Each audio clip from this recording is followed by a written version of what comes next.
Listen, Mark is on the keys, he's making it look easy. Half the chorus gets right to you.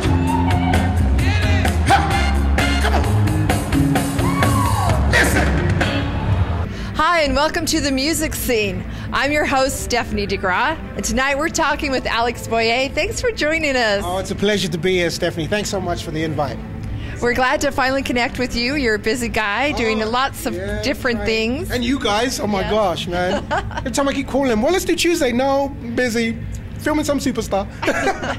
Well, we're excited to work with you because you have quite a history in music, and I don't think a lot of your Utah fans know how far back your music history goes, and so I'd like to kind of take a step back before we jump into the current projects, and let's talk about some of your history. You lived in England for a while. Yeah, that's where I was born and raised. I've lived in England for like 30 years. Then on the 31st year, I moved to Salt Lake, to Utah. Right on. And how long have you been in Salt Lake? 10 years. Okay. Yeah, 10 years. About, well, 9 years, almost 10 years now, so. And then with your background in England, when you grew up, what were some of the bands and artists that you liked? Oh my gosh, I liked all the old kind of 90s soul group. There was this thing called like New Jack Swing that started, you know, obviously in the States, and then slowly it got to England. So there was all these bands like Guy and New Jack Swing artists and stuff like that, and Basic Black, and a lot of them no one really knows about. But then of course there was like the more well-knowns like the R. Kellys, who was like in a boy band. Nobody really knew that, and I was listening to his stuff then, and there's just a whole bunch of bands, you know, that started off this whole R&B sort of thing. So. Right. And when you were in England, I understand that you actually, you're a solo artist now, but back then, as I understand, you were a part of a group, and just wanted you to share a little bit about that background, if you would. Yep, Stephanie, I used to be in a boy band. Yes, I'll admit it. Hands up. No, yeah, there was 4 of us. We all did 4-part harmonies and all that kind of stuff, and we traveled quite a lot, and we were very fortunate to have toured in those days with like the Backstreet Boys when they first started, and NSYNC, and in fact for a little bit Backstreet Boys opened for us. This is when they just started, and we already had probably just like one hit, you know, our one hit that we had, you know. And so it was like, you know, Backstreet Boys went vroom, and we went vroom. But it was, you know, getting to know them now and everything they're doing, it's great, because I can be like, oh yeah, you know, it was cool like hanging out with them for a minute, and you know, they're good people. So. Well, that's great. I think that's really interesting. A lot of people probably out there don't know that he has that connection and that experience, and he can always say back in the day. Yeah. But it's interesting because coming into the Salt Lake Valley, and when I visit with friends, and they were pretty excited when I told them I got to talk to you, because you do have a following here and you have a unique style.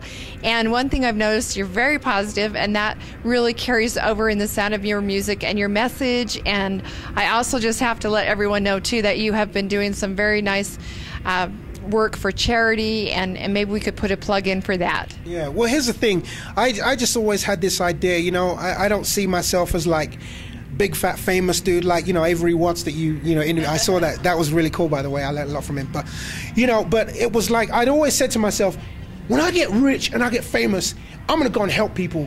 I'm going to go to Africa like Bono and help out all the black people and all the white people and all the Chinese people, all that stuff. And then I realized, I'm like, why do I have to wait? Why do I have to wait for that? That might not even ever come. So I thought, you know what? I'm just going to do it now. So my first single that I released, I've been doing like gospel song music for like 10 years since I've been in Utah. And I released like my first, I guess, like secular, you know, non-gospel kind of album, mainstream. And I've had a lot of fun with it. It's kind of like a cross between James Brown and the Beatles and Motown, and all sucked up in a vacuum, and it's so much fun. But, you know, I wanted to do something to see something different. And so anyway, I met a friend of mine, as you know or may not know, I'm in the Mormon Tabernacle Choir. I'm like the other black guy in the choir. There's 2 of us. So, you know, if you get us mixed up, 50% right or wrong, you know. But anyway, he introduced me to this family as a refugee family from Congo, and he told me just some of the most horrid stories of how they got here. You know, there's like 4 kids, a husband, wife, They all came down here, left some concentration camp in Congo, and bounced around all different, you know, refugee camps. They managed to make their way to Utah. When they got here, a year after they got here, the father committed suicide. And because everyone thought everything was all right, but just the trauma, it was still in his head. I mean, the kid, there was one kid, 8 years old. He'd seen like family members get raped, beat up, cut in half. I mean, the whole thing.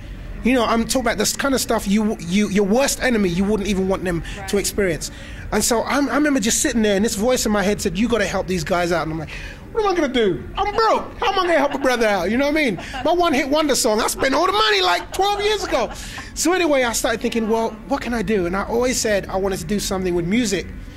And I thought, well, let's just not wait till I'm famous or whatever it is. Let's just do it now. And so I decided to donate all the proceeds to my first single to buy a house for this refugee family. And the reason why is because they live in the YWCA, downtown Salt Lake City. They've been there for 2 years, and they're about to get kicked out. And, you know, it's like the funds that was allotted to them has kind of run out and everything.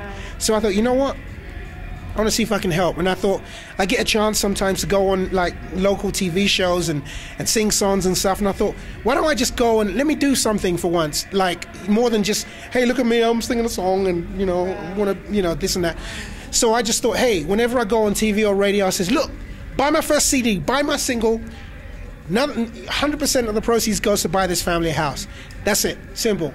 And it opens so many doors for both parties, and that's so wonderful. And I noticed this on your website, and you can go to his website and actually purchase it there and let people know your website and some other places maybe they could buy that single. Yeah, you can go to alexboye.com and you can just click it. It takes you straight to iTunes. 99 cents, that's all you need to do, and you're helping out, you know, a special family that I really love.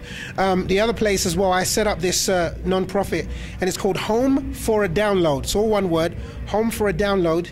And you go on it and you can click on it. There's a video of a piece that I did with a local channel, and the family's there. It talks about their plight, about them in Congo, all the problems they had, and why I'm trying to help this family out. So everything's there, and then you can just click the song and buy it there for 99 cents. Or, because some people are saying, Alex, we want to put more money in than just 99 cents. So I'm like, okay, cool. So I set up Zion's Bank, I set up an account, they can do it there. Or I also set up a P.O. box and they can send a check there. So however you want to, you know, contribute, it's there. And so that is wonderful, and truly is going to make a big difference in the life of this family. Oh my gosh! You want to buy them that house? I feel it. I know it can be done. A lot of people saying, forget about it. It's impossible. You know, you're trying to raise like over 200 grand, but I'm like, I don't care. No, I think people in Utah, I think we can all do it together, especially you showing us the way, and especially that anyone can certainly afford 99 cents. I'll give up my soda, you know, give up my Diet Pepsi. We're excited tonight. You're going to be performing, and so we'll have some of that footage for everyone. Thanks for joining us so much. I appreciate it. Oh, thank you. You've been watching The Music Scene. I'm Stephanie DeGraw. I think it's time we stop chasing our dreams.